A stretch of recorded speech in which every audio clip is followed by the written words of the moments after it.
Assalamualaikum warahmatullahi wabarakatuh. Senang sekali ngobrol dulu lah, bikin paham tanpa bikin pusing. Hadir kembali untuk hari ini menemani Anda tentunya, dan ngobrol dulu lah tetap membahas mengenai sesuatu yang baru viral, berita-berita viral di media sosial. Kita perbincangkan, kita obrolin di sini dengan santai tentunya. Dan untuk kali ini kita membahas yang saat ini mungkin apabila Anda melihat di media sosial banyak sekali beberapa cuplikan-cuplikan video yang sebenarnya membuat kita bertanya-tanya sebenarnya ini apakah tugas yang sebenarnya, beberapa yang seharusnya tugas yang ditangani yaitu sebagai memadamkan api, tapi ternyata juga banyak dilakukan, yaitu petugas pemadam kebakaran. Nah, sudah bersama saya ada petugas pemadam kebakaran sekaligus kepalanya, komandannya, ada Bapak Danang Wahyu Kusuma. Kusuma Wardana. Kusuma Wardana. Bapak Danang Kusuma Wardana sebagai Kasih Damkar Kabupaten Karanganyar. Selamat sore, Mas. Selamat sore, Mas. Ada Mas Febrian. Selamat sore. Ini sebagai pasukannya yang selalu menghadapi api. Nah, sebenarnya damkar sendiri ini apakah hanya melulu menghadapi api atau bahkan banyak sekali tugas-tugas yang bisa dilakukan oleh damkar. Nah, untuk kali ini kita akan bahas dengan ahlinya, ya kita biar juga kalau semuanya kita membutuhkan bantuan kita juga semakin mantap. Oh, ini ternyata tugas damkar. Oh, ini ternyata bukan tugas damkar. Nah, kita akan menanyakan dengan Pak Danang dan juga Mas Febrian. Bapak sehat? Siap, alhamdulillah sehat Mas Fajri. Alhamdulillah. Sehat. Pak Danang dan Mas Febrian nih. Nah, kalau kita tadi sedikit melihat dari beberapa video-video yang viral, Pak, itu banyak sekali video-video yang lewat di media sosial itu tugas damkar ternyata tidak hanya memadamkan api. Nah, sebenarnya apa sih tugas damkar? Dan di media sosial ini banyak sekali yang bermunculan kayak seperti damkar sendiri bertugas untuk mengevakuasi orang. Nah, fenomena apa ini sebenarnya? Mungkin dari Pak Danang dulu sebagai komandannya. Ya, terima kasih Mas Fajri. Ini kalau dari damkar sendiri ini kan ada 3 pokok utama tugas kami, yaitu yang pertama tentunya pencegahan kebakaran, yang kedua adalah pemadaman kebakaran sendiri, dan yang ketiga adalah penyelamatan atau rescue. Nah, dari ketiga itu yang dari dulu mindset dari masyarakat kan yang tertanam baru pemadam kebakaran. Kalau ada kejadian, nah ini damkar ini untuk pemadaman. Padahal kita ada 2 tugas pokok penting lainnya, yaitu ya pencegahan kebakaran tadi, edukasi, sosialisasi, dan juga penyelamatan atau rescue.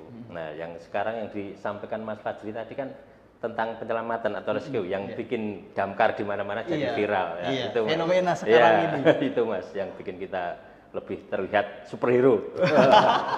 Nah, tapi sebenarnya memang itu masuk ke dalam pelatihan damkar sendiri atau ini kayak apa ya, talenta yang mungkin didapatkan karena ketemu di lapangan?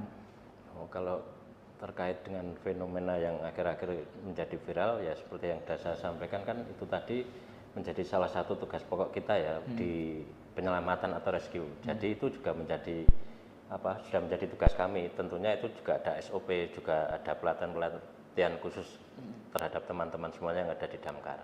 Jadi kita dituntut harus bisa dan mampu untuk itu semuanya. Oh gitu. Nah, dari pelatihan-pelatihan itu sendiri memang itu sudah dilatihkan sebelum mereka dinyatakan diterima ya Pak, untuk menjadi seorang petugas damkar sendiri, pasukannya? Kalau dinyatakan sebelum diterima sudah bisa, itu kan mungkin lebih preventif ya, dalam artian kan ada masa orientasinya dulu kan? Ya, tapi kan itu lebih ke mereka sendiri pribadi. Mungkin secara fisik mereka juga harus sudah siap dulu. Tapi setelah masuk damkar nanti akan kita perdalam lagi untuk pelatihan-pelatihan seperti itu. Nah, kalau Mas Febrian sendiri, Mas, sebagai yang selalu menghadapi tantangan di luar sana, nggak cuman api ternyata yang dihadapi. Tukang eksekusi ya? Tukang eksekusi ya. Ada pengalaman menarik nggak Mas selama menjadi petugas damkar ini Mas? Ya karena masyarakat sekarang itu ya karena viralnya itu jadi kan ujung-ujungnya kayak damkaran ya akhirnya banyak yang ketemu yang aneh-aneh akhirnya. Mulai dari dimintai ambil rapot juga ada, evakuasi WC mampet, evakuasi yang ada di plafon sembarang ya. Ya sebenarnya fenomena ini sedikit apa ya namanya ya. Ya memang tugas kita tidak masalah kan selama kita itu tidak istilahnya tidak ada kegiatan lain kecuali kebakaran gitu. Tapi ya jangan sampai melemahkan namanya itu Tugas utamanya. tugas utama seorang lelaki di rumah. Masa cicak aja kecil ya diambilkan damkar kan enggak inilah.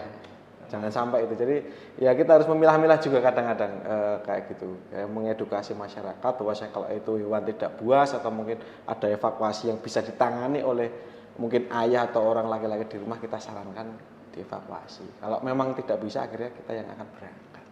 Tapi sebenarnya ketika masyarakat melaporkan ke Damkar dan ternyata itu sebenarnya bukan tugas Damkar sendiri, apakah Damkar akan menolaknya atau bagaimana, Mas? Kalau menolak sebenarnya tidak. Tidak. Jadi kita akomodir dulu, kita akan lihat tugasnya kemana, ke siapa, nanti kita koordinasikan. Misalnya untuk apa itu masuknya di ranah BPD atau di ranah yang apa seperti di kepolisian, misalnya kita kan bisa saling berkoordinasi, bersinergi dengan teman-teman semuanya. Jadi tidak serta-merta kita tolak. Intinya Damkar itu siap untuk membantu masyarakat. Jadi apapun kita siap. Ya melihat apa namanya jenjang membahayakannya atau tidak. Kalau memang mengancam keselamatan ya mungkin kita akan datang duluan gitu. Tapi kalau memang ini tidak begitu mengancam dan bisa diakomodir oleh apa nama instansi lain, kita berarti kita serahkan ke dinas lain seperti itu. Yeah. Ini kita bicaranya bukan meluluhkan api dulu ya, tapi meluluhkan barang-barang yang lain yang membuat viral dulu nih ya. Ya, siap. Kalau apa namanya di video di video media sosial tuh kebanyakan mereka nangkap ular, Pak. Yang terakhir aja nih ada yang viral, ada apa? Pesta hajatan pengantin, tahu-tahu ada ular kobra. Nah, panggilnya Damkar. Masih relevan nggak sebenarnya? Ya, kalau menurut saya karena salah satu tugas kami ya relevan itu masih bisa masuk ke Damkar itu. Tentunya dengan SOP kita, dengan apa perencanaan yang matang dari teman-teman eksekusi yang siap, kita bisa untuk itu. Kalau Mas Febrian sendiri menghadapi ular berarti udah terbiasa ya, Mas? Ya karena tugas sehari-hari seperti itu. Tapi sebenarnya kalau ular itu tidak semua ular itu berbisa. Tapi anggapan kita sebagai personel Damkar mengedukasi ke masyarakat itu anggaplah semua ular berbisa. Jadi tidak boleh memegang ularnya dengan tangan kosong, menggunakan alat lebih baik. Ya itu diasumsi kita semua ular berbisa. Ya, takutnya itu tadi Mas, anak-anak kecil ikut-ikut lah itu tadi. Yang kita antisipasi kan itu. Konten-konten yang sebelah-sebelah mungkin yang viral nangkap king cobra pakai tangan kosong, ya itu kan memang udah profesional. Kalau orang awam niru langsung ditangkap kan enggak seperti itu. Tapi kalau dari pihak Damkar sendiri memang harus pakai alat ya, Mas ya? Iya, wajib pakai alat. Wajib pakai alat. Tapi dari timnya Mas Febrian sendiri ada nggak yang dia memang ahli mempelajari karena mungkin wah sering ordernya nih nangkap ular nih saya pengen berguru nih kayak Panji ada nggak yang ahli gitu? Ada. Temannya? Ada. Cuma kalau pas kita dokumentasikan kita pasti harus pakai alat. Tapi kalau di luar dokumentasi kita pegang tangan. Kadang kan malah dipakai buat main-main juga kan gitu karena sudah profesionalnya teman-teman kan. Tapi itu di luar medsos. Karena kita kan tahu kemungkinan jenis ini ular berbisa atau tidak seperti itu. Kalau nggak berbisa tetap kita mungkin pakai tangan kosong aja aman.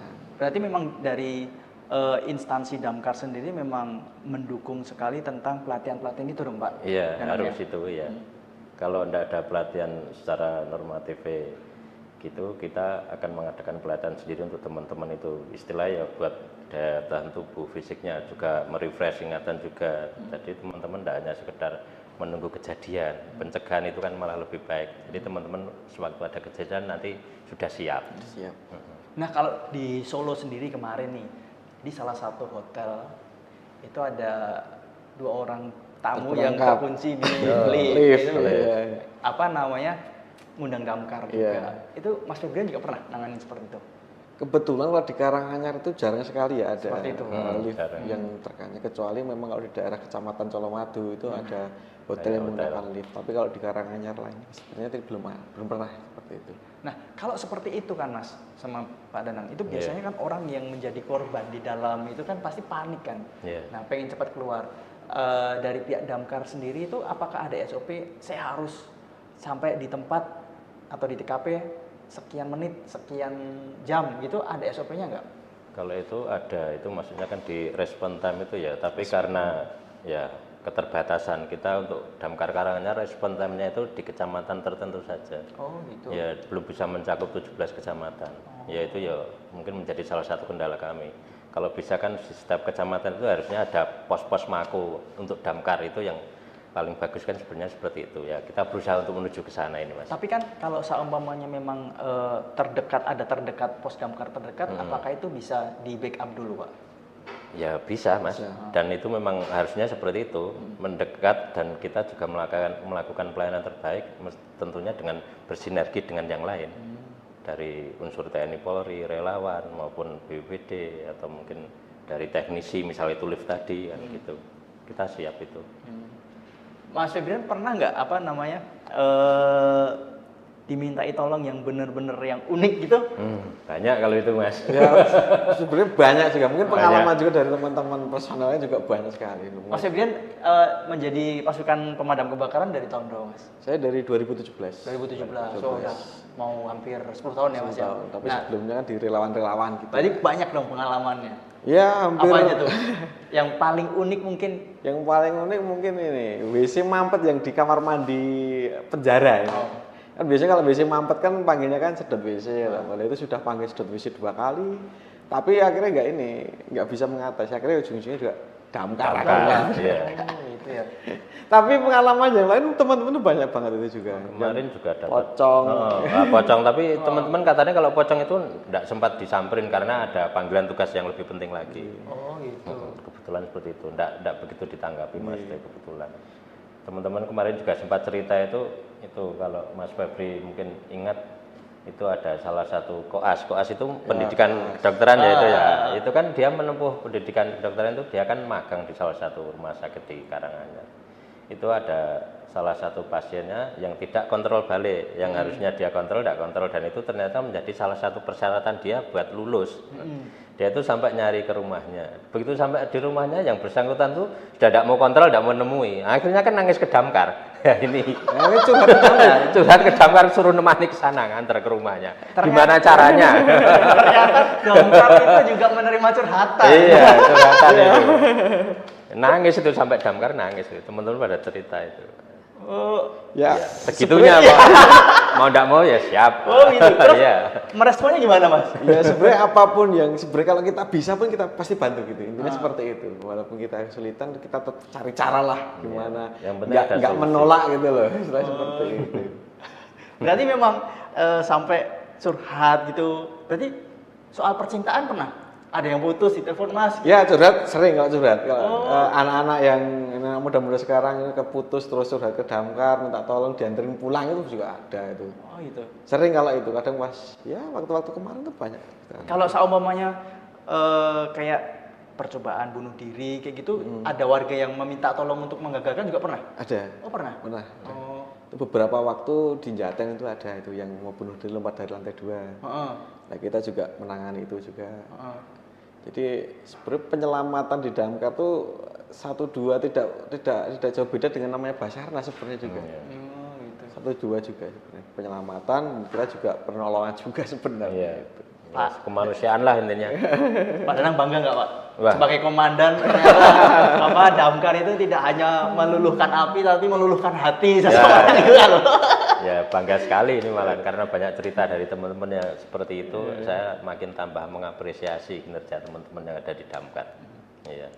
Berarti dia itu tidak hanya menyemprotkan air ke bangunan rumah yang kena itu kan api ya, menyemprotkan framingnya masyarakat yang Iya, lama ya. Tugas damkar hanya pemadaman kebakaran, padahal lebih dari itu. Itu yang lama. Yang sekarang kan ya ini lebih bergeser ke arah keselamatan rescue-nya. Dan itu sudah dibuktikan dengan hasil kejadian di tahun 2025 itu malah lebih banyak yang non pemadam kebakarannya. pemadaman. Oh, gitu. Kayak OTT Tawon itu ada 400-an kejadian, ular ada 200-an. Kalau kebakaran malah hanya cuma 100 berapa itu.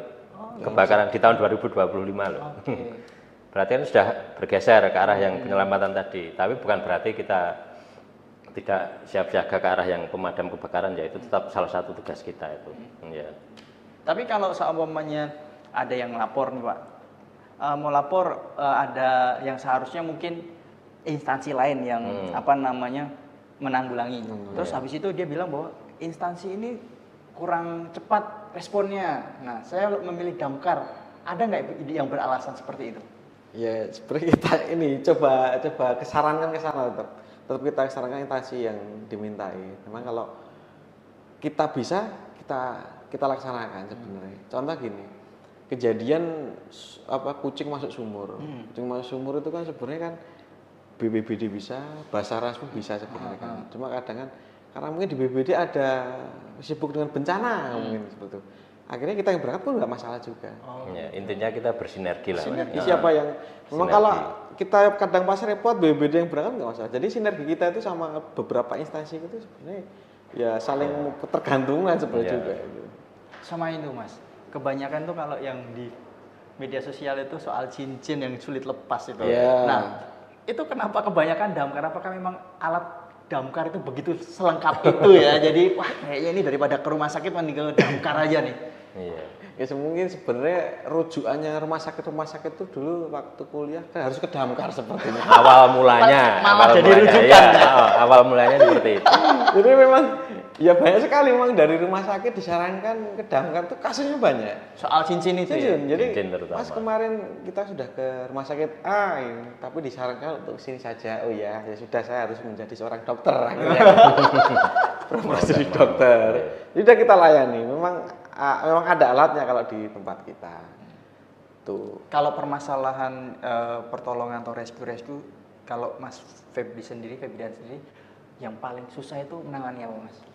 Kalau selama saya menjadi damkar dan relawan ini sebenarnya kalau susah itu ketika di satu arus deras, kedua penanganan di gunung. Itu kalau rescue seperti di kejadian di kebakaran, alhamdulillah di Karanganyar itu belum pernah ada kita harus menolong sampai terjun ke kebakaran yang besar itu belum pernah ada. Tapi kalau di air yang deras kemudian di gunung selalu itu merepotkan. Oh, malah pernah Iya, turun di situ ya? Dan itu kita pasti melibatkan BPD dan juga relawan-relawan juga. Kita tidak mungkin bisa jalan sendiri. Berarti memang apa namanya saling melengkapi itu Iya, tadi ya, Pak ya? kolaborasi, sinergi itu tadi. Sinergi Iya. tadi ya. Pernah itu kejadian kalau di kebakaran Gunung Lawu di tahun 2015 yang menyebabkan 9 orang meninggal dunia kalau nggak salah itu. Itu saya terjun ke sana dulu waktu itu. Oke. Padahal belum ikut damkar waktu itu. Ya masih dari relawan juga itu yang paling ini juga mungkin. Berarti ketika ada mengesankan dan masih mengenang gitu. kebakaran hutan juga damkar harus membantu juga ya, Pak. Iya. Tidak hanya kebakaran Iya. apa namanya rumah, toko dan lain-lain ya. Cuman karhutla itu masuknya di ranah BPD, jadi kita cuman membantu backup BKO. aja. Ya, karena kan ya itu tadi. Sekarang namanya api awal mula kan yang mempelajari damkar. Iya. Ya, di mana terbentuknya api gitu kan yang sering mempelajari damkar Iya. kan. Akhirnya kan damkar yang akhirnya ikut turun ke lapangan tuh walaupun tupoksi utama di WPD. Tapi kan akhir-akhir ini bergeser kayaknya. Iya. Ya, itu tadi yang Iya, bikin kita iya. viral Iya. ya itu. Apa namanya jadi pertolongan kemanusiaan kan ya Mas ya. Ya karena mungkin ini kan ya kebakaran berkurang, mungkin edukasi kita juga berhasil. Mungkin. Ya. Berarti harus mengedukasi yang lain. Ya. mungkin seperti itu. Karena yang penting itu malah framingnya harus kita geser ke arah edukasi, pencegahannya itu. Pencegahan. Kalau itu mereka masyarakat sudah siap dengan itu, otomatis pemadam kebakaran yang istilahnya tugas kita yang kedua itu kan makin ringan gitu. Istilahnya meminimalkan resiko kita juga kalau itu berhasil. Lebih baik mencegah daripada mengobati. Betul.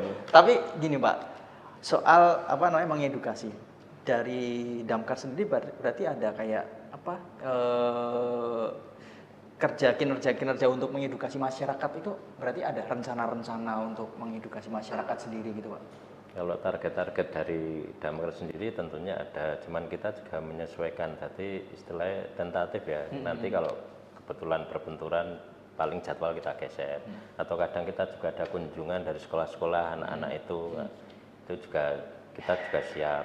Kan mengedukasi tidak harus ke masyarakat yang istilahnya dewasa ya, anak-anak itu kan juga malah yang paling utama, kadang malah mereka yang bermain api sembarangan. Nah, itu juga kita edukasi terlebih dahulu. Nah, ngomong soal anak-anak, ini banyak sekali di TK-TK juga yang melibatkan damkar ya, yang memberikan edukasi ke anak-anak sendiri. Nah, ini sebenarnya sepenting apakah Pak damkar itu harus masuk ke TK-TK Pak? Karena ya itu tadi salah satu tugas kita, yaitu pencegahan itu tadi, walaupun dalam tanda kutipnya pencegahan kebakaran ya, tapi kan pencegahan, kalau bagi saya kan pencegahan untuk semuanya jenis kebencanaan itu bagi saya semakin anak-anak semakin tahu dari prosesnya itu semua dapat meminimalisir kejadian yang akan terjadi di kedepannya. Jadi bagi saya itu memang harus dijadikan poin utama. Jadi kalau saya itu pengennya itu ke depan framingnya itu bergeser ke arah yang itu, kita lebih ke siap-siagaannya.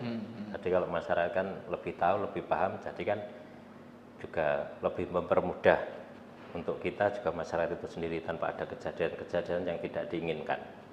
Mas Febrian, berarti seberapa banyak order dari TK-TK Mas untuk di Karanganyar? Banyak juga. Musiman kalau itu. Jadi pas musim outing class kali ya Mas? Satu outing class, 2 orientasi. Itu pasti. Gitu.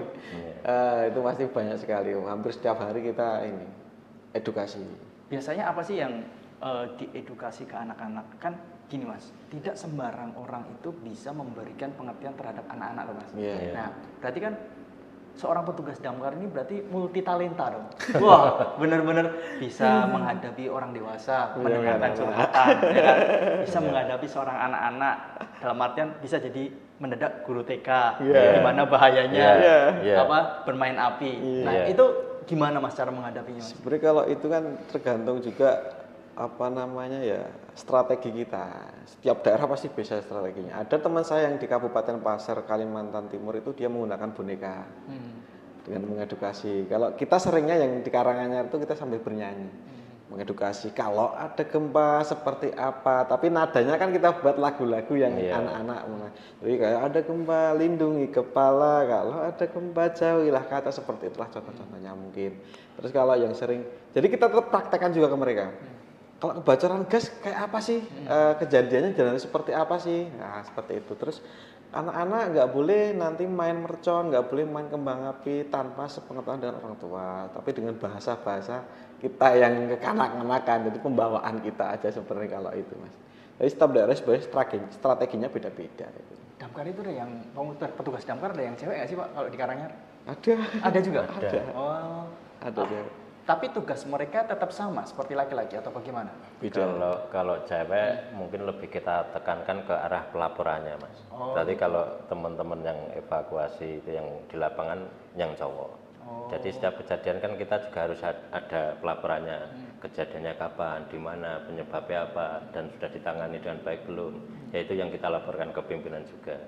Yaitu lebih kita arahkan ke yang cewek-cewek tadi. Oh gitu. Iya. Kalau dari TK sendiri Mas Febrian, apa namanya? Mereka itu lebih suka diedukasi di materi apa?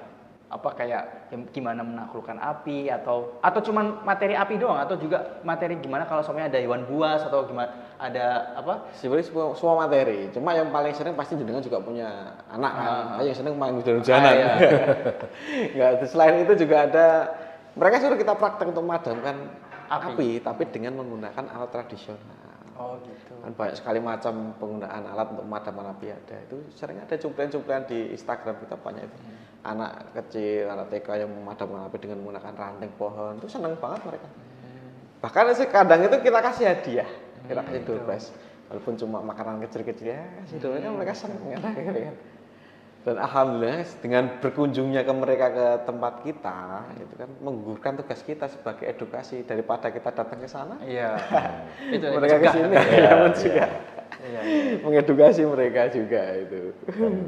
Disadari atau tidak ternyata anak-anak juga senang. Senang. Istilahnya kan dia juga mendapat ilmu yang baru. Mungkin mereka mikirnya wah mainan ranting, mukuli api, tapi kan sebenarnya itu kan ilmu yang penting untuk mereka ke depan. Nah, kalau di musim-musim sekarang ini, tahun-tahun sekarang ini, kebanyakan mereka laporan ke damkar apa? Apakah masih rescue itu juga, Pak? Yang pancaroba ini? Iya. Ya ini ya yang pokok tadi pemadaman itu. Pemadaman kalau Itu musim-musim.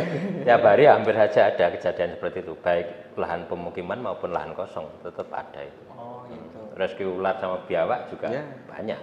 Tadi kita kesini aja kebakaran juga itu di Iya. Di mana, Pak? daerah Jumantono. Iya, Pak, perjalanan ke kandang sini. ayam itu. Kandang ayam. Oh, gitu. Berarti untuk komunikasi tetap pakai HT, masih tetap pakai itu untuk sama petugas. Iya, kalau Kalau di di lapangan lokasi ya. ya, Lapangan ya. lokasi. Ya.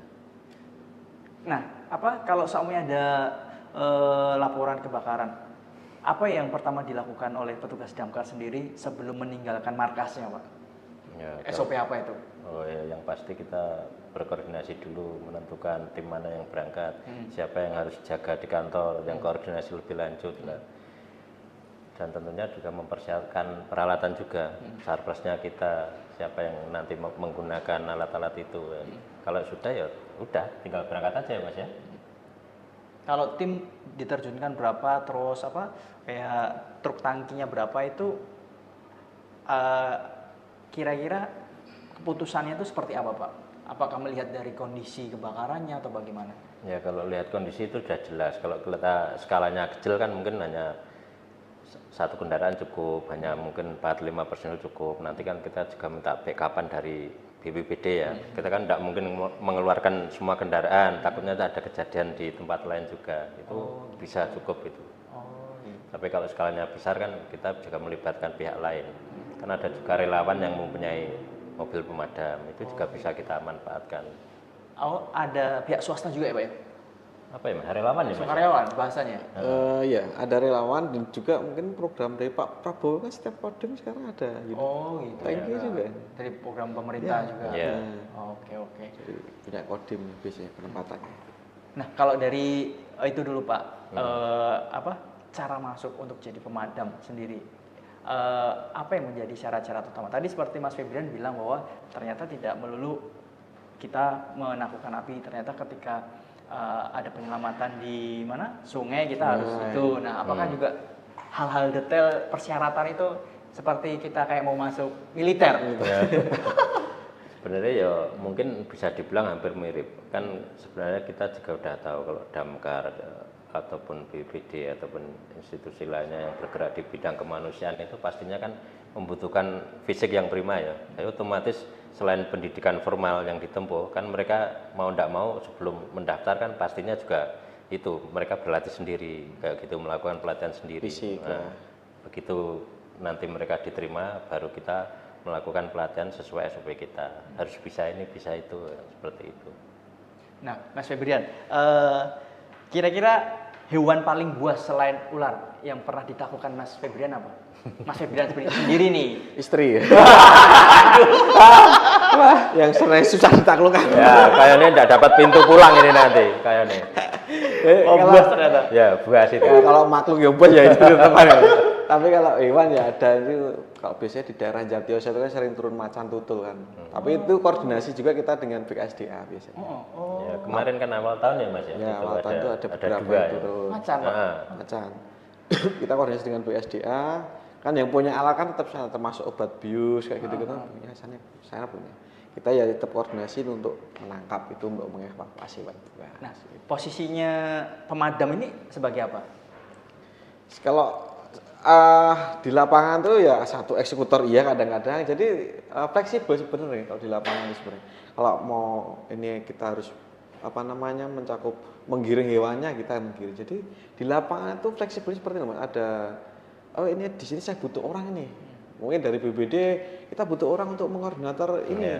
Jadi kita fleksibel ke sana Pak damkar itu. Jadi yang katakan jenengan tadi di awal, damkar itu apa-apa bisa ya salah satunya itu karena belajarnya kayak gitu di lapangan. Iya. Harus segalanya ke sana bisa, ke sini bisa gitu. Nah, beberapa hewan buas sudah ditaklukkan. Terus biasanya tuh hewan-hewan itu ditaruh kemana? Kalau seperti ular? Kalau seperti ular kita rilis, jadi kembalikan ke alam Habitat. habitatnya, karena kan itu penting buat ekosistem ya. Lah, kadang juga diminta dari teman-teman relawan Exalos itu, dia kan juga edukasi. mengedukasi ini ular yang berbisa, ini yang tidak. Kalau ada pertemuan-pertemuan, ada apa itu kunjungan-kunjungan, mereka kan juga bisa dipanggil untuk mengedukasi juga teman-teman relawan Exalos itu. Tapi kalau yang benar-benar kita lakukan untuk hewan-hewan berbisa ya kita rilis kembali ke alam, kembalikan ke alam. Tapi jauh dari pemukiman. Ya itu pasti itu. Hewan-hewan buas juga kalau BKSDA kemarin kan yang harimau kita taruh di juru kalau nggak salah kan. Tuh kemarin ada buaya juga kita taruh kebun binatang. Oh, buaya juga Ada buaya. darat. Namanya beneran. Ya, saya kan tadi kan bilang ini kan Mewakili istri saya tadi ini. Nah, ini buaya darat ya. Bener. kan tadi kan bilang ada yang jahat. Ya. Saya kira buaya itu. Ada memang ada buaya di daerah Bolong itu, cuma nggak terlalu besar, cuma segini aja. Itu juga kita taruh di kebun binatang juga. Itu laporan dari warga. Iya, warga. laporan. Laporan dari warga. Oke. Terus apa? Biasa kalau laporan pemadam ini ada buaya nih, minta tolong bantuannya gitu. Atau Pak minta tolong bantuannya, nggak secara detail atau secara detail biasanya laporan mereka itu. Namanya orang kalau laporan pasti panik lah mas. Iya. Wah Pak ini Pak, kadang apalagi ibu-ibu. Kadang kan tidak jelas ya, itu laporan. Apalagi ibu-ibu. Ada apa Bu? Jadi kan tetap kita tenangkan dulu kalau telepon ke masnya. Kenapa Bu? Ada apa Bu? Mas minta tolong ada ular di sini. Oh ya, jenengan fotokan aja posisinya seperti apa, jenengan share log lokasinya. Oh, gitu. Tapi tetap kita kasih edukasi, tolong dipantau dulu, jangan sampai kita ke sana ularnya nggak ada gitu kan. Biasa kejadian seperti apa lagi kan tempat kita poskingnya di tengah kota, kejadian di Gudang Rejo kan Iya. butuh waktu kan kita ke sana kan. Kalau nggak dipantau kan pasti lari kemana gitu. Nah, terus kalau buaya itu berarti di pemukiman warga, Mas?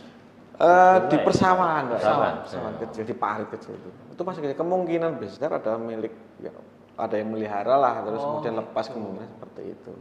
Dan itu tetap ada bantuan dari instansi lain atau cukup pemadam sendiri yang menangkap buaya itu, Mas? Nah, kalau kecil kita aja bisa kalau itu. Wes, Ya, ngeri. kalau udah buaya yang, tuh yang kayak semacam itu ya saya butuh bantuan mungkin Kalau nanti. Mas Febri kan megang buaya kan sama kan megang teman sendiri. Buaya darat itu tadi kan sama berarti. Nah, berarti Mas Febri canggih loh. Berarti bisa menaklukkan ular, bisa menangkap buaya itu keahliannya muncul dari mana, Mas?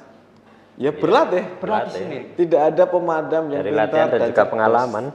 Adanya pemadam yang terlatih. Oke. Pemadam yang terlatih. Nah, biasanya itu terlatihnya karena memang ada kayak jadwal pelatihan sendiri, Pak, atau memang apa namanya? Ya itu tadi ketika ada temannya yang bisa terus ditularkan ilmunya gitu. Ya itu semua masuk dari pelatihan sendiri atau teman-teman yang sudah mengikuti pelatihan kemudian menularkan atau mungkin dari langsung kejadian. Nah, itu bisa semuanya. Jadi teman-teman ya diharapkan untuk bisa penyelamatan rescue itu. Tapi yang penting yaitu yang utama keselamatan. Nah, jangan sampai membahayakan diri sendiri. Ada nggak, Mas, hal yang mengerikan lah? Sudah ada korbannya belum teman-teman dari rekunya Mas Febrian? Kalau dari Karanganyar ada beberapa, cuma ya alhamdulillah masih sudah bisa diatasi kalau itu. Oh gitu. Malah efeknya sebenarnya di pemadaman. Malah yang bahaya di pemadaman Karena api ya. pemadaman api itu kan mengakibatkan satu timbul ada asap, dua debu. Lah, asap itu kan yang sebenarnya bahaya itu asapnya bukan apinya. Kalau api kan masih kita hindari agak jauh. Cuma kan asap kan pasti kemana-mana. Asap kalau terlalu lama kita menghirup kan akhirnya menyebabkan kispa paru-paru. Nah, itu yang ada beberapa rekan kita bahkan yang senior saya dulu setelah kejadian kebakaran istirahat 30 menit habis itu meninggal dunia juga ada karena kecapean. Itu kejadian mungkin 6 atau 5 tahun yang lalu itu. Tapi kan pakai masker itu kan, Pak? Ada pakai. Itu masker Ada. yang gede itu kan. Tetap. Itu masih Kita belum pakai maksimal terus. berarti. Belum maksimal karena ada beberapa peralatan sebenarnya kan kita nggak punya juga, cuma kan masih kita antisipasi sebenarnya kalau itu. Tapi ya kadang kondisi fisik kita juga kan kita nggak tahu juga kan. Kita pas lagi imunnya rendah atau seperti apa, dengan ditambah seperti itu kejadian kebakaran besar dan mungkin yang terbakar adalah benda kimia berbahaya seperti itu. Makanya pentingnya latihan itu tadi kayak gitu kita antisipasi ini bahwa yang terbakar bahaya. Jadi kita selalu mengedukasi teman-teman juga sebenarnya Bahwa saya tahu, Pak Danang tahu, nanti kita kasih tahu juga teman-teman yang ini bahaya. Nanti jangan seperti ini, alatnya pemadamannya teknik seperti ini ya. Tujuannya kita latihan tuh kayak gitu. Tapi kan ternyata orderannya atau keluhan dari masyarakat minta bantuannya lebih ke rescue ya kebanyakan. Kebanyakan sekarang ya. Sekarang Iya. ya. Kalau kejadian Rescue-nya. rescue-nya mungkin contoh mungkin kepatok ular, alhamdulillah belum pernah, karena kita selalu mengedukasi teman-teman tuh safety dulu. Iya, Amankan menggunakan diri dulu daripada. Tapi kayaknya ada itu ya, apa namanya, kayak kaos sarung tangan itu. Sarung tangan ada, grip stick ada. Jadi kita selalu mengedukasi itu harus pakai peralatan. Oh gitu. Yang saya katakan awal tadi, jangan sampai lihat komentar-komentar lain dengan tangan kosong kayak gitu. Kita tetap edukasi dengan menggunakan peralatan supaya aman diri dulu, baru aman yang kita evakuasi. Nah, kalau di Karanganyar sendiri kan kita tahu bahwa konturnya berbukit, bahkan dekat Gunung Lawu. Nah, kebanyakan mereka minta bantuannya itu untuk apa, Mas? Apakah untuk itu ada hewan buas yang dari gunung turun, atau memang lebih banyak kayak ada permasalahan yang ada di rumahnya kayak WC mampet atau apa gitu kalau di Karanganyar? Kalau terkait dengan kontur wilayah kita yang perbukitan yang di daerah wilayah timur ya, mungkin kalau kita itu dari Damkar sendiri mungkin sifatnya yang penyemprotan ya Mas ya, misalnya terjadi longsor, cuman itu kan ranahnya BPD, kita kan membackup mereka, membantu penyemprotan. Itu kan longsoran itu kan kadang masuk di rumah warga, di jalan-jalan, ya itu kan mempengaruhi itu fasilitas umum, ya itu kita di situ ikut berperan. Terus kayak bencana-bencana lain kan itu juga termasuk Damkar akan membantu BPBD juga nggak? Ya itu otomatis kita kan selalu bersinergi, dari unsur apapun kita bersinergi, dari yang atas sampai yang terbawah kita bersinergi, apapun jenis kebencanaan asal itu sifatnya kemanusiaan untuk pelayanan masyarakat terutama di Karanganyar kita siap. Nah, Mas, kalau dari melihat Mas Febrian sendiri kan lebih ke lapangan ya, dari kondisi Karanganyar sendiri itu ada nggak sih daerah yang mungkin sudah dipetakan oleh teman-teman lapangan, oh ini daerah yang bahaya, rawan hewan buas yang turun, oh ini daerah rawan terkena kebakaran, apakah sudah dipetakan seperti itu atau belum? Sudah ada.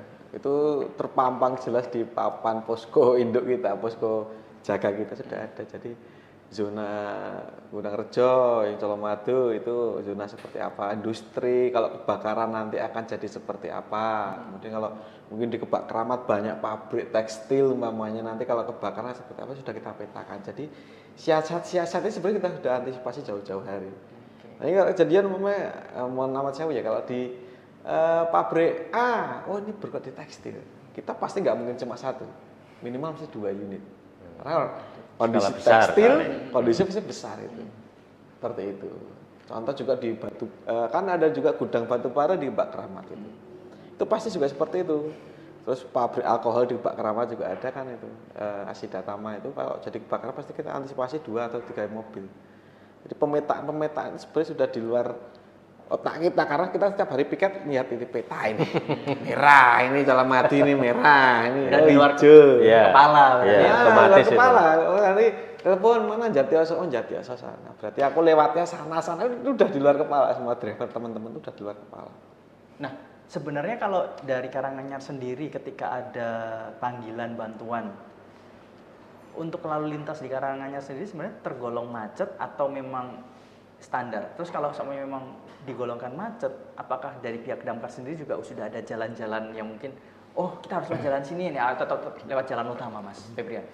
Kalau macet sih sebenarnya enggak, cuma karena kontur geografis kita, 1 pegunungan, 2 cuma ada memang posko 1, baru 1 kalau kita ya. Jadi respon time kita harusnya 15 menit sesuai dengan peraturan pemerintah, kita nggak bisa mengakomodir itu. Pasti kita lebih dari 30 menit, 40 menit. Apalagi yang tempatnya itu seperti di Tawangmangu, mungkin Jenawi, Ngargoyoso. Lah ini juga saya melalui podcast ini juga minta maaf juga sama warga-warga ini juga. Kalau memang respon time kita sampai dengan lokasi itu terlalu jauh. Nah, terkadang soal respon waktu tadi ya Pak, ada dulu yang marah-marah di media sosial. Saya udah telepon pemadam kebakaran, tapi mereka tuh datangnya kok lama sekali. keburu apinya membesar. Nah, itu berarti memang sebenarnya ada kendala ya, Mas ya. Ya kalau jawaban lucunya sebenarnya gini, ya kalau nggak pengen telat ya kamu telepon dulu sebelum kebakaran. Nah itu kan jawaban lucunya. Tapi kan kita nggak mungkin sebenarnya. Ya karena mungkin di jalan itu pasti ada suatu kendala, entah itu kemacetan ataupun medan yang seperti katakan tadi. Di Jatiwaso itu kan jalannya kan nikung gini, nanjak turun seperti itu kan. Tapi pada intinya setiap ada laporan masuk, kita pasti langsung kita langsung respon, ya langsung berangkat juga teman-teman. Tidak ada istilah kita leha-leha dulu. Enggak mungkin. Cuman ya itu di jalan itu kan kadang ya itu banyak kejadian di jalan. Apalagi yang mungkin sering ngeprank kita kan, ada Nah, kita di ya prank itu. kan, Banyak. belum Ya, gini bahas kan. Kita belum dibahas. Nah, Ada. itu sering nggak kalau orang-orang yang ngeprank kayak gitu? Kalau dibilang sering ya cukup gitu ya. Tapi kemarin sempat ngobrol sama teman-teman itu mungkin saya anggap pranknya yang terbesar di Kabupaten Karanganyar. Itu ada salah satu perusahaan yang mengadakan simulasi pemadam kebakaran, tapi tanpa berkoordinasi dengan kita. Nah, jadi mereka dengan perusahaannya yang ada di dalam itu mengadakan simulasi, tiba-tiba seolah-olah ada api, mereka telepon ke pemadam. Nah, pemadam kan karena tidak ada koordinasi kan mikirnya ada kejadian beneran. Wah, kita keburu-buru ke sana ternyata ya itu prank. Oh gitu. Itu aja kayak gitu. Ya cuma tertawa aja. Wah, ini Mas kebakarannya kalau- cuma toh gitu. Tapi kalau sebenarnya emang terjadian prank itu tadi sebenarnya bisa ditindak lanjut ke ranah hukum nggak sih? Bisa. Cuman kita kan lebih mengedepankan itu ya istilah kekeluargaan musyawarah dulu, kita edukasi juga. Kan tugas utama kita kan pastinya kan terkait yang lebih urgent ya. Kalau itu juga urgent tapi kan harus perlu koordinasi. Jadi dengan metode-metode seperti itu kan tidak kita benarkan. Artinya kita kasih tahu tuh. Nih sekalian mungkin ya, mungkin kalau samanya ada perusahaan yang ingin mengadakan simulasi kebakaran itu mungkin prosedurnya sebagaimana Pak? Prosedurnya ya yang pertama paling enggak ya mengajukan dulu lewat surat, pengajuan resmi ke surat, baru nanti kita akan koordinasi, kita tindak lanjuti, kita jadwalkan kapan kita siap, nanti kita ke arah perusahaan tersebut. Oh gitu. Iya. Harus Mudah ada komunikasi dulu. Iya, komunikasi awal tetap, surat resmi harus ada, permintaan itu. Tapi kalau samanya memang edukasinya itu untuk intern, apakah harus melibatkan pemadam kebakaran? Maksudnya intern dalam artian kan pasti setiap perusahaan punya apar itu ya. Iya, ada K3. Iya gitu. Nah kebetulan mungkin melibatkan api juga gitu kan. Nah apakah itu harus SOP-nya itu harus ada pemadam atau memang ya kalau memang intern tidak harus ada pemadam, petugas pemadam nggak masalah? Kalau secara regulasi, kalau saya melihat seharusnya ya melibatkan pemadam, karena sisi lain karena mereka itu tidak hanya sekedar butuh pelatihan pemadamannya, mereka juga butuh sertifikat ya.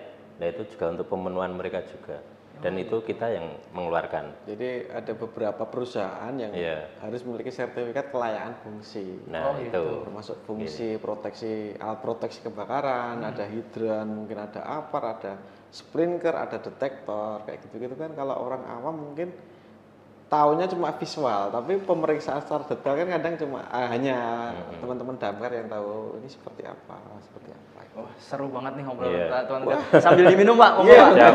Nah, kalau seumpamanya kayak inspeksi alat-alat yang ada di pabrik itu memang itu harus melibatkan damkar ya Pak ya? Harus. Ya, kita sarankan melibatkan itu. Karena ya itu kalau cuma hanya sekedar pelatihan pribadi takutnya kan kurang maksimal. Kalau kita kan istilahnya dinas resmi ya, instansi resmi itu aja lah. Itu saya kira malah lebih bagus lagi, lebih aman juga buat mereka. Takutnya salah. Salah ini. Canggih ya, petugas pemadam kebakaran tuh apapun bisa loh. Bisa. Dan mengeluarkan sertifikat juga ternyata ya.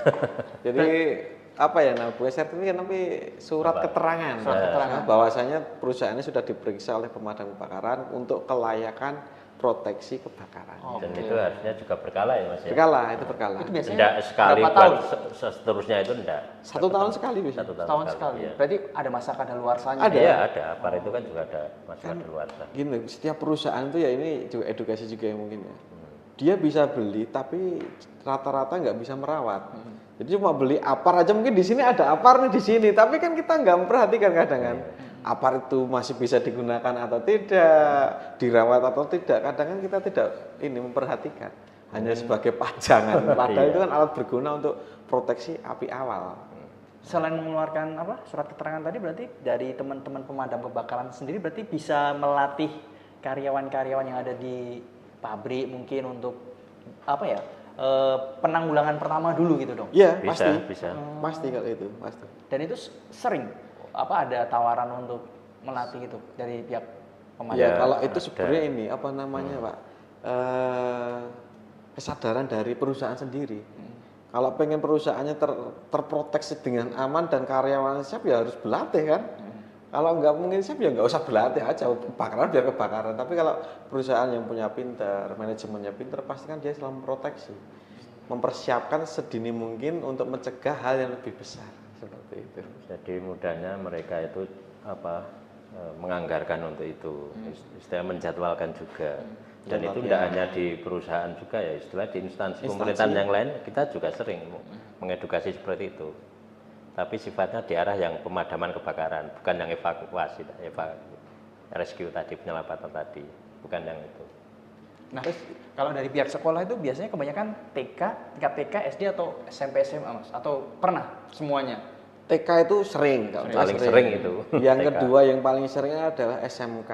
SMK. Karena dia diciptakan untuk siap kerja. Ya, Paling enggak kita betul. harus mengedukasi tentang K3 keselamatan kerja mereka di dunia kerja nanti.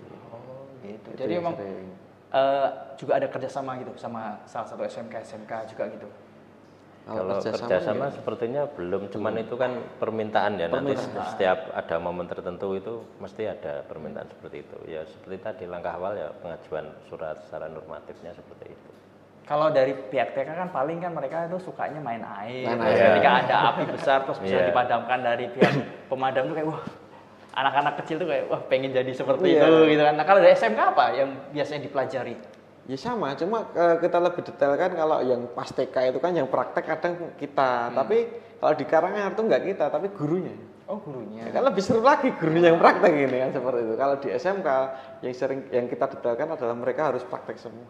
Oh, gitu. Karena kayak mereka itu ciptakan untuk siap kerja kan, berarti dia harus siap untuk memadamkan api kalau di perusahaan nantinya kalau di kebakaran seperti itu. Nah di kalau kayak penangkapan hewan-hewan buas kayak itu biasanya tuh daerah mana sih Mas yang sering kali hewan yang buas itu turun ke pemukiman warga Mas? Tadi udah tempat yang rawan kebakaran dan disebutin tuh. Kalau hewan buas itu kan beda-beda. Kalau ya macan tutul itu kan rata-rata Jatiyoso, Tangmangu di desa sepanjang itu sering muncul. Dan kalau hewan-hewan buas seperti mungkin ular itu rata-rata di daerah sini mana? Daerah Gunung Rejo banyak itu yang ular. Tapi kalau rata-rata di sekarang sebenarnya ular itu musiman Mas. Kalau ular musim hujan itu sering muncul di pemukiman itu ular sanca, ular piton itu sering. Nah kalau musim perubahan seperti ini yang sering muncul itu ada ular kobra. Karena nanti kobra dia akan bertelur di bulan akhir tahun, jadi otomatis dia akan mencari sarang musim-musim kayak gini. Mencari sarang untuk bertelur, nanti musim Desember, Januari, Februari dia akan menetas telurnya itu. Itu musiman ular seperti itu. Jadi hampir menghafal kayak gitu juga kan? Sampai detail. Iya. Dia kapan tahunya ular tahu. Wah, berarti Ya, itu kalau salah satu ilmu juga, Iya, makanya. pelatihan juga. Kalau untuk hewan liar kan mungkin lebih banyak di daerah-daerah yang di kaki gunung ya, kecamatan-kecamatan di kaki gunung itu.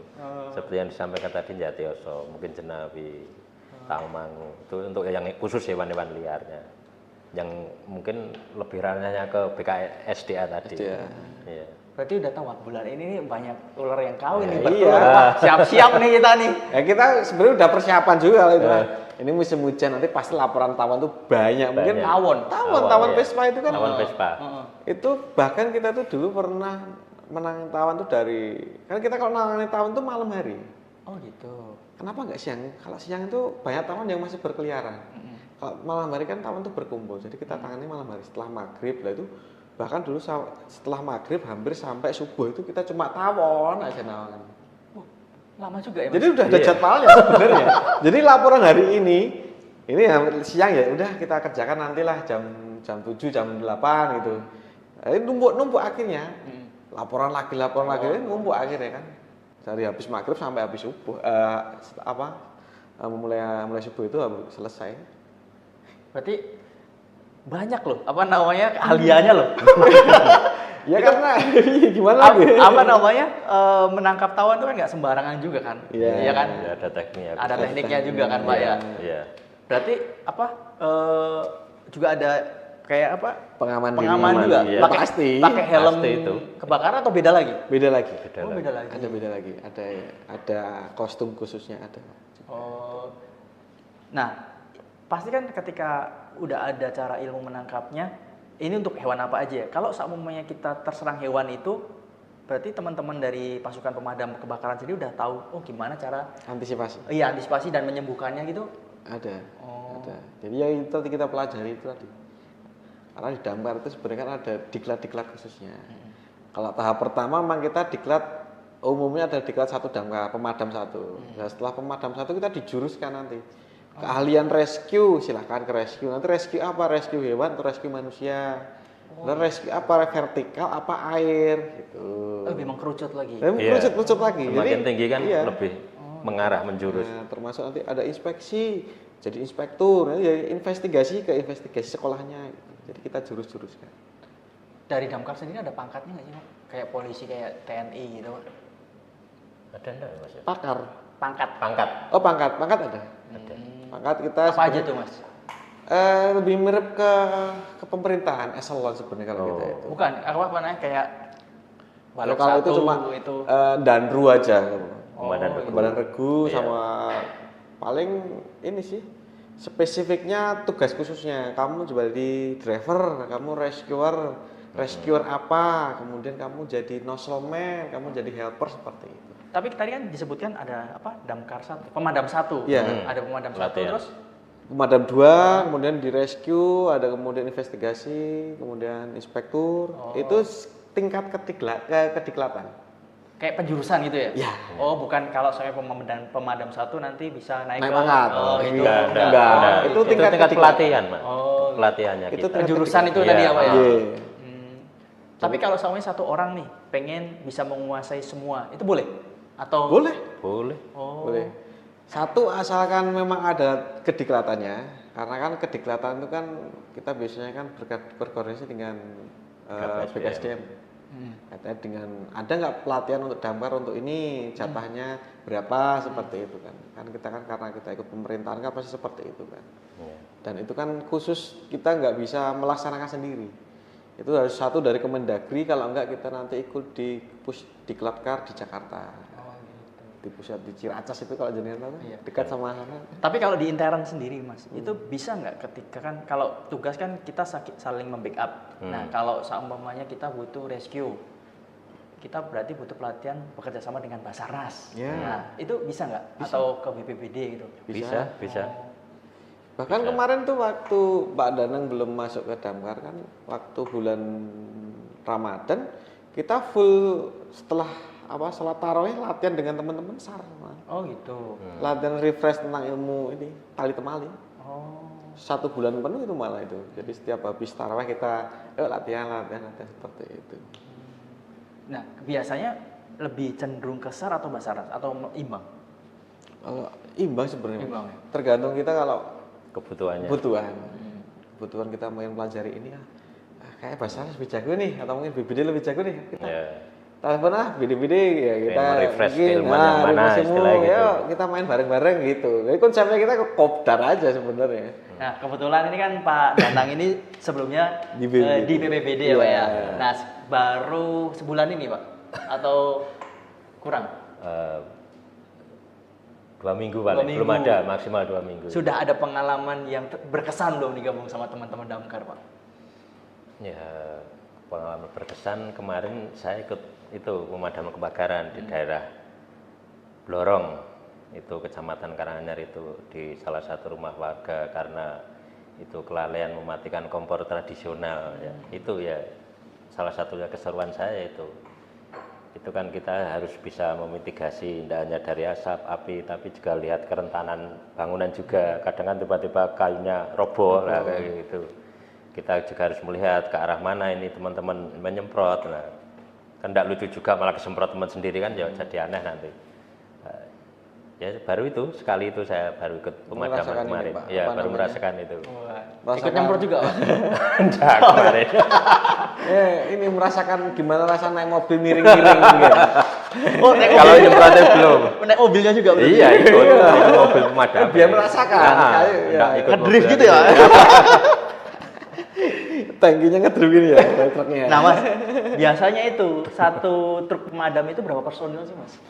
Kalau idealnya itu sebenarnya kita 4 sampai 6 idealnya. 4 sampai 6. Ya, tapi kan juga kita mikir juga keterbatasan armada dan personel juga. Gitu. Kalau memang yang penting satu ada driver pasti kan, ada driver, komandan regu dan nozzleman atau rescue itu pasti. Loh itu nggak semua diharuskan bisa membawa armada ya Pak?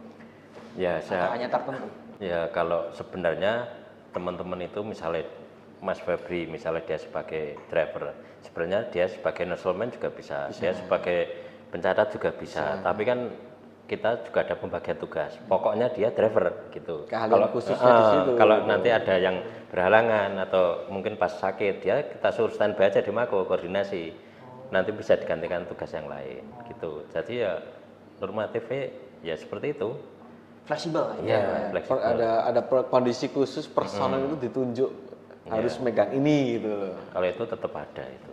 Nah tadi kan apa namanya satu armada itu ada 6 personel standarnya ya. Standar. Untuk pembagiannya gimana tuh? Pembagiannya satu dari tadi katakan tadi ada driver, komandan regu itu wajib. Kemudian ada nozzleman. Nozzleman itu yang tukang semprot Ya, yang pegang selang itu. Factor kalau kita factor karena kita melawan api ya factor. Itu gitu. kalau udah gini gagal. Ada kita biasa-biasa aja. Karena terlalu sering ya merasa biasa. Factor, biasanya ada 2 factor. Kalau barang besar ada factor, kemudian ada 2 helper. Helper itu yang bantu selangnya kalau ini ada yang lipat atau seperti apa, seperti itu. Nah hal itu ditentukan ketika apa namanya ada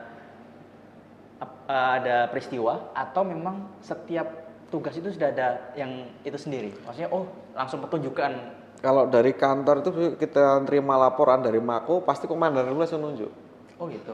Kan kebakaran informasi sudah jelas kan. Kebakaran rumah, udah. Berarti Driver personel ini, apa kamu saja ini, yang jadi dibutuhkan ini. kan ada. Jadi nanti kamu 3 orang tinggal di Mako.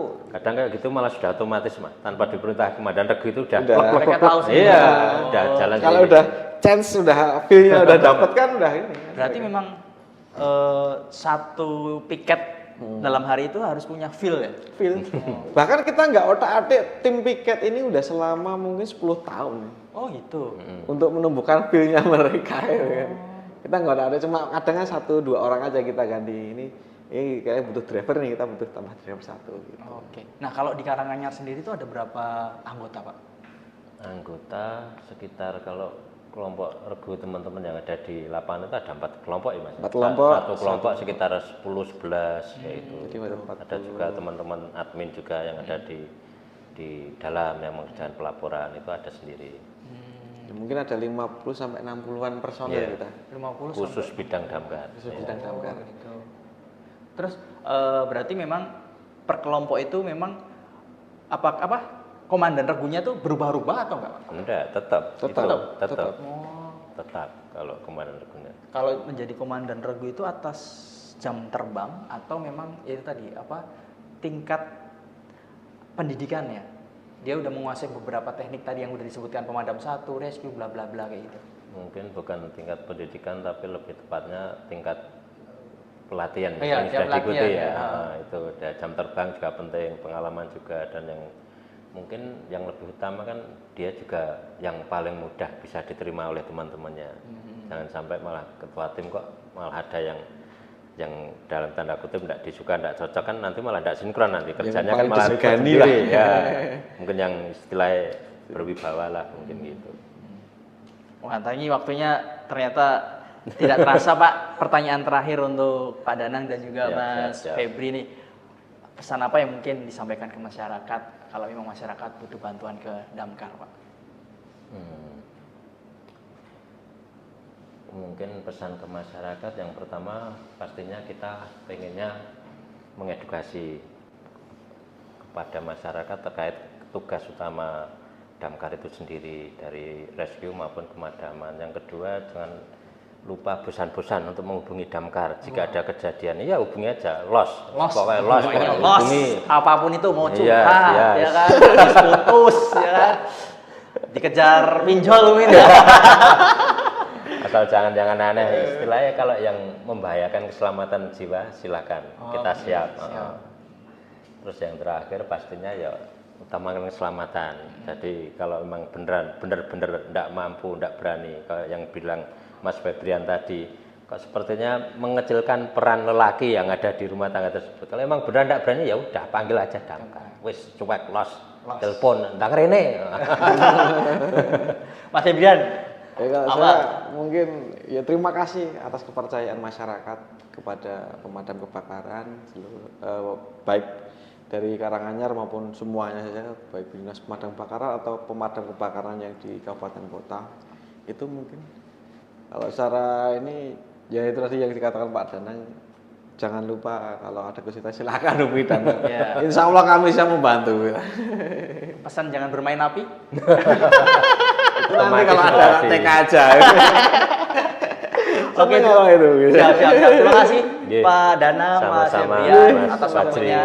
Semoga ini bisa bermanfaat bagi para netizen yang mungkin mereka juga menonton beberapa cuplikan-cuplikan, kok ini kok Damkar kok bisa menaklukkan ular, kok bisa nyopot cincin yang di jari yang nggak bisa lepas jadi bisa lepas gitu kan. Ternyata bisa curhat juga nih ya.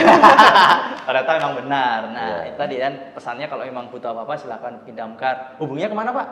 Kita ada nomor TRC. Nah, kalau khusus ada nggak atau memang semua bisa kayak mungkin kalau pihak kepolisian kan 110.